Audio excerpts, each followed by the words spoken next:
उसकी जीप में गोदावरी चुपचाप बैठी हुई थी। जीप पूरी स्पीड में चली जा रही थी। थोड़ी देर बाद पुलिस की जीप एक बड़े से जेल में प्रवेश कर गई। गोदावरी को जीप से उतारा गया और फिर कुछ महिला सिपाही उसे पकड़कर एक स्थान पर ले जाने लगे। वहां की सारी तैयारी हो गई ना? जी सर, सारी तैयारी हो गई है। 7:30 का समय मिला है, इस बात का ध्यान रखना।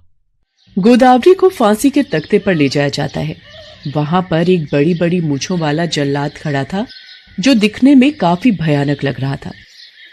गोदावरी को फांसी के तख्ते के पास ले जाकर उससे उसकी अंतिम इच्छा पूछी गई।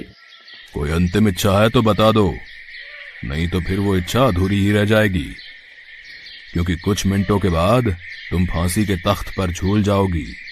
गोदावरी अब भी चुपचाप और खामोश सी खड़ी थी और अपने पुराने दिनों को याद कर रही थी।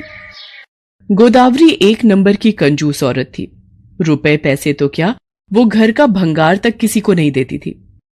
पुरानी टूटी फूटी चीजों से उसका पूरा घर भर गया था। वो घर कम कबाड़ खाना ज्यादा लगता था। एक दिन उसके बेटे शशि ने जब मां से कबाड़ बेचने की बात कही तो, दिमाग खराब हो गया है तेरा? क्या दिक्कत है तुम्हें इन कबाड़ से? ये क्या तुझसे खाने के लिए मांगते हैं या तेरे से रहने का किराया मांगते हैं? नहीं मां, ऐसा तो कुछ नहीं है, लेकिन इस तरह कबाड़ कौन रखता है, वो भी घर में? मैं रखती हूं। क्या करेगा तू? बोल क्या करेगा? मुझे घर से बाहर निकाल देगा? कान खोलकर सुन ले, ये घर अभी भी मेरे नाम पर है, इसलिए यहां मेरी मर्जी चलेगी, समझा? और मैं जानती हूं कि तुम्हें अचानक से इस कबाड़ का ख्याल कैसे आ गया। जरूर सुगंधा ने तेरे कान भरे होंगे।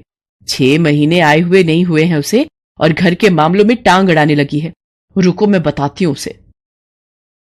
गुस्से में गोदावरी ने अपनी बहू सुगंधा को बुलाया और उसे भला बुरा कहने लगी। क्या समझती है तू? हां, क्या समझती है?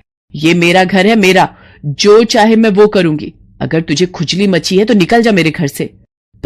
पर माँ जी, मैंने तो किसी को कुछ नहीं कहा है। देख, ये सीधेपन का नाटक किसी और को दिखाना, तू मेरे सामने तो ये सब नहीं चलेगा, समझी? गोदावरी को अपनी बहू से बहुत चिढ़ रहती थी। वो उसे बिल्कुल भी पसंद नहीं करती थी और इसकी शुरुआत शादी के 1 सप्ताह के बाद ही हो गई थी।